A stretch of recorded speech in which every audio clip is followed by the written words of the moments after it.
Good to have you back with us on Ed Schultz News and Commentary. Endorsements, they get a headline, they get conversation. And when a union endorses, you sit back and wonder, okay, is this what the rank and file wants, or is this what the leadership wants? And there's been a lot of conversation on the Democratic side, obviously, surrounding all of that. We're joined now by Larry Cohen, who is the former president of the Communication Workers of America, and of course a surrogate for the Bernie Sanders campaign. And he's also the chair of the Democracy Initiative. Larry, good to have you back with us. My pleasure. 700,000 workers across this country are represented by the Communication Workers of America. And there is an endorsement coming from them this morning. Tell us about it. So CWA members have been voting the last 6 weeks online. They received a printed 4-pager with materials from every candidate at their homes.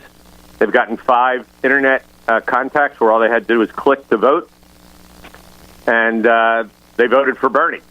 It's a huge breakthrough. It's by far the largest online vote of any type for any organization. 6 weeks and no pressure or anything else. They're voting on their own, and they voted for Bernie. And so, we're quite excited on the Bernie side. I'm excited on the CWA side. As a lifer at CWA. But it's quite something in terms of what this shows about where working women and men are. This union is 40% is in right-to-work states. This union will be very active and will commit this morning to be active in Texas and Georgia, South Carolina, North Carolina, states where other unions have virtually no members. We have tens of thousands in those states, Iowa, Colorado, Minnesota, right through to the Philadelphia Convention. CWAers will be running for delegate. They will be active. They're set on joining Bernie in the political revolution and changing the Democratic Party.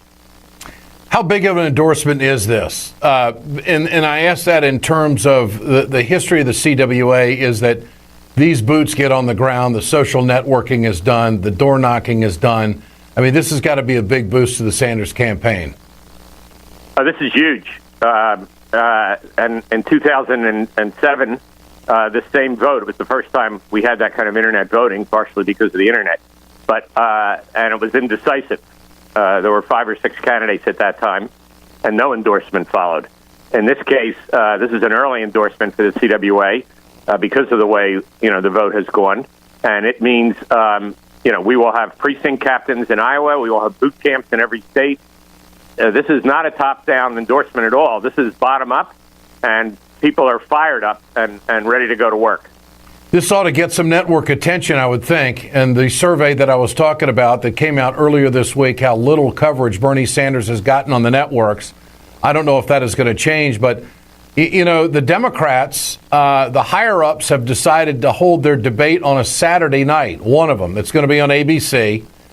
Saturday night is the worst night for television ratings. Now, the debate the other night with CNN was the 3rd highest rated ever, had 18 million viewers. And I realize that the side show is Donald Trump, and it's almost like a cut out of Saturday Night Live at times.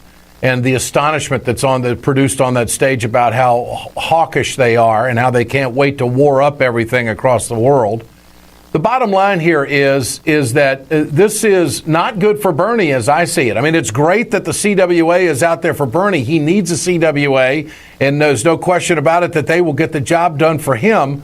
But this plays right into Hillary's hands. A lousy night for a debate on a network on Saturday night, the worst night for television ratings. And take that with the limited amount of coverage that Bernie gets. Yet there's 2 million donors to his campaign. Who would have ever thought 6 months ago that the number would have gotten to that? Your response to all of that, Mr. Cohen? Couldn't agree more. The Saturday night before Christmas, it follows the last Saturday night at 9 p.m. Eastern Time debate. It's deliberate. We all know it. And this is why I say that CWAers are charged up to change the Democratic Party, to say to the corporate Democrats, you're going to be pushed to the background.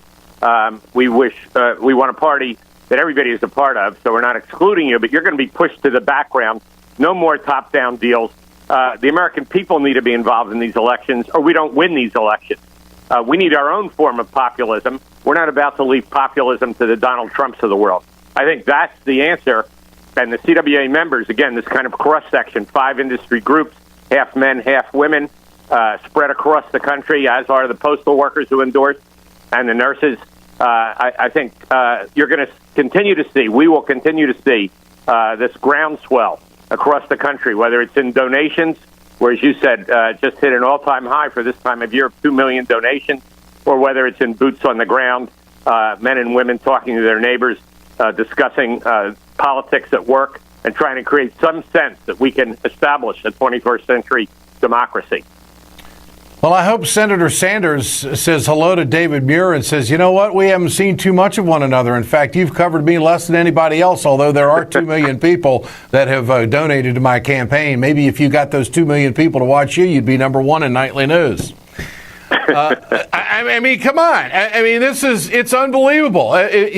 Bernie gets an endorsement. It's on page 830 of the New York Times. What does a guy have to do to get attention? And smart voters around this country know what the issues are. They're gravitating to the man. There's no question about it. Larry Cohen, it is always great to visit. All the best, my friend. Have a great holiday. My pleasure. Great day. You bet.